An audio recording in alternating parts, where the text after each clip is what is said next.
បានខ្ញុំគ្រប់គ្រងទៅឲ្យការរៀបចំប៉ុន្តែសំណួរសួរថារៀបចំយ៉ាងម៉េចសំណួររៀបចំឲ្យបានទាំងពីរបងប្អូនដែលព្រួយបារម្ភថាយើងរៀបចំបុណ្យចូលឆ្នាំកសង្ក្រាន្តធ្វើឲ្យសបាយភ្លើតភ្លើនភ្លេចទៅដល់ទុក្ខលំបាកជនពិសេសនិងកងទ័ពនិងទឹកដីអត់ទេទី1ខ្ញុំសូមបញ្ជាក់រឿងទឹកដីរាជរដ្ឋាភិបាលនិងប្រជាជនអត់ដែលភ្លេចទេការធ្វើការងារចរចាការធ្វើការងារការពារនៅតែបន្តធ្វើទោះបីជាយើងអបអរសាទរ 3-4 ថ្ងៃហ្នឹងក៏អត់ភ្លេចធ្វើដែរនៅក្នុងការការពារទឹកដីរបស់យើងបាទបូរណភាពទឹកដីរបស់យើងនៅតែបន្តតទៅទៀតទី2តើយើងអាចធ្វើបានទេទាំងអបអរឆ្នាំថ្មីនឹងមិនភ្លេចដល់កងទ័ពនិងជនពិសេសនេះដែលខ្ញុំបានឲ្យគោលការណ៍បាទថាយើងរៀបទី1រៀបឲ្យសពរូប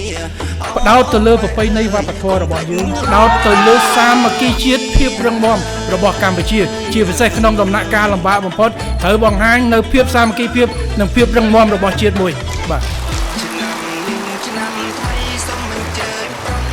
អញ្ចឹងយើងធ្វើអី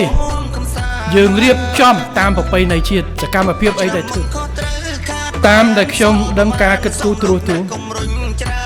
យើងយកទាំងពីរតែម្ដងការរៀបចំប្រពៃណីក៏ត្រូវរៀបចំដែរឲ្យប្រជាជនមកមានចរន្តសេដ្ឋកិច្ច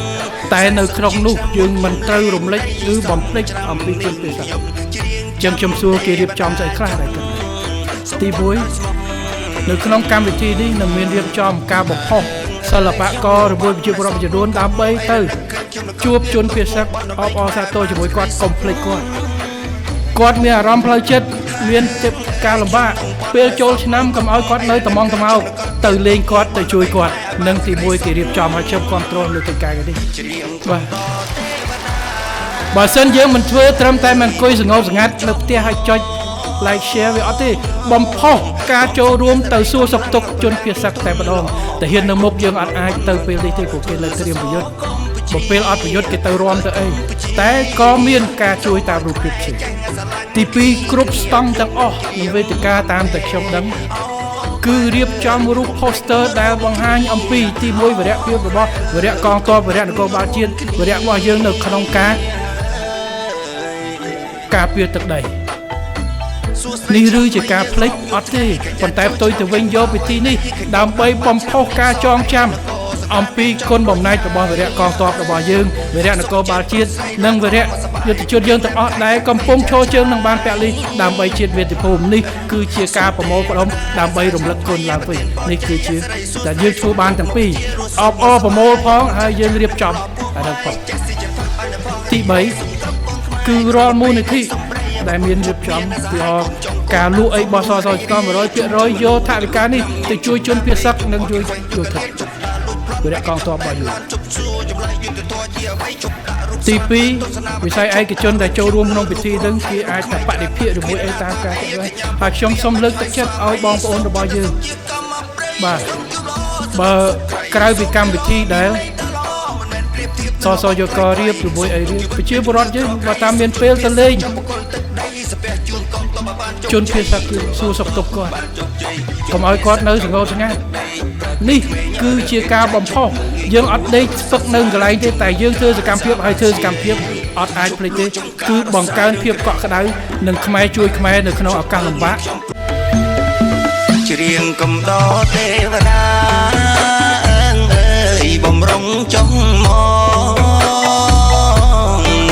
កសុខសេរីកម្លាំងពលំធនល្អខ្មែរគ្រប់ជំនាន់បន្តធ្វើសសរកម្ពុជាអើយកម្ពុជាសូមឲ្យខ្មែរចេញស្រឡាញ់គ្នាខ្ញុំនឹងច្រៀងបំពេអូខ្មែរអើយកុំភ្លេចរួមគ្នាអូខ្មែរអើយកុំភ្លេចរួមគ្នា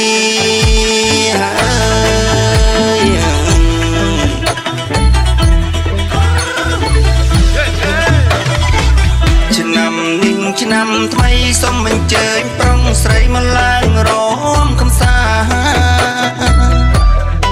ឆ្នាំមុនខុសត្រូវខាតប្រមាណសល់ប្រមាណសូមលោកអ្នកកុំរុញច្រើនបថុយប្រឋានឲ្យជន់បលិចវាយើងដើរទៅលឿនណាស់កាត់មកធំ មុនខ្ញុំលេងដីសងឆ្នាំនេះខ្ញុំច្រៀងចាំទេវតាចង់សុំបនដោយស្មោះខ្ញុំនឹងបន់ឲ្យសពក្រុមអីរនឹកឃើញខ្ញុំនឹងកត់វាទុកបន់ដើម្បីខ្មែរឲ្យបានសេចក្តីសុខខ្ញុំនឹងបន់ឲ្យសពក្រុមអីរនឹកឃើញខ្ញុំនឹងកត់វាទុកបន់ដើម្បីខ្មែរឲ្យបានសេចក្តីសុខច្រៀងកំដរទេវតា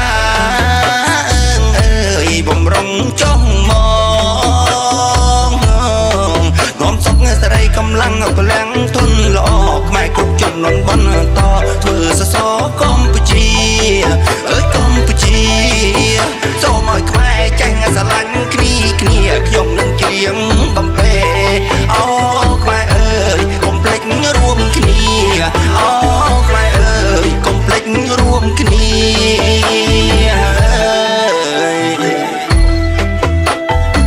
សួស្ដីឆ្នាំថ្មីយើងរាប់យប់ថ្ងៃខចាត់ចូលឆ្នាំចាក់បាហុយដីឃើញពោដាក់បាត់ឆ្នាំនេះផ្សងអីនគរសក្រានរៀបចំរួចហើយ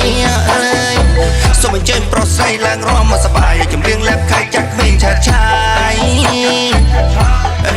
សូមទេវតារក្សាឆ្នាំថ្មីប្រទានពរជ័យសិរីសួស្ដីសូមគ្រប់មកប្រជារស់សុខសប្បាយកំងចាស់ចាស់និងកំឡោពួកម៉ែចេះស៊ីចិត្តផឹកឲ្យនៅផងរីរីសូមគ្រប់បងខ្មែរគ្រប់ប្រពៃណីសូមប្រៃប្រពន្ធជប់មានសហ័យកូនចុងកូនដើមសូមរស់រីរីជប់ជួយមនុស្សឬក៏លុកឆ្នាំញៀនជប់ដើមពេលយំអត់គេខ្វែងយកកលៀនជប់ដើរលួចប្លន់បែកកញ្ចក់តែមឡានជប់សួរចម្លើយយុទ្ធធរជាអ្វីជប់ដាក់រូបស្រាត់លើទស្សនាបដីជប់ដាក់រូបខ្ញុំលើរូបរំថៃរូបខ្មែរច្រើនណាស់គ្មានណាថាអីកញ្ញាពពៀមិនហើយស្វាមីសូមជួបតែសុខជាកម្មព្រៃសូមជួបល្អសនុកសុខក្រៃសូមពីល្អមានន័យតល្អមិនមែនប្រៀបធៀបនឹងរបស់ថ្លៃសូមទុកជីវិតនៃជំងឺក្រក្រៃសូមជន់ភាសាចំបកលទឹកដីសាពះជួនកងតបបានជោគជ័យសូមកងតបបានជោគជ័យជន់ភាសាចំបកលទឹកដីប្រកក្មេងៗរើអេតចៃឈប់លើងាយគ្រួគោរពសាសនាឬជុំនិព្វានសាបាជាឈប់លក់ចង្ការរសាយរឿងក្តីជប់មើងងាយខ្ញុំព្រោះខ្ញុំត្រាត្រៃក៏សាំងជាតិខ្មែរទៅវាប្រពៃជប់ប្រាស់ហើយខ្សែអត់សិតជូនស្រីជប់ជូនព្រឹកភេទតែប្រមាថវិញវ័យខ្ញុំសុំស្រឡាញ់ជាតិដូចខ្ញុំស្រឡាញ់ខ្មែរដូចស្រឡាញ់ពុកម៉ែគ្រប់ញាតិសន្តានដូចជាឡើងមានកង់ទៅមុខបានដូចជាផ្ទះតូចធំត្រូវការកែចាងមើលលោកគ្រូតាំងជិញមានអង្គរៈប្រមាថថ្ងៃ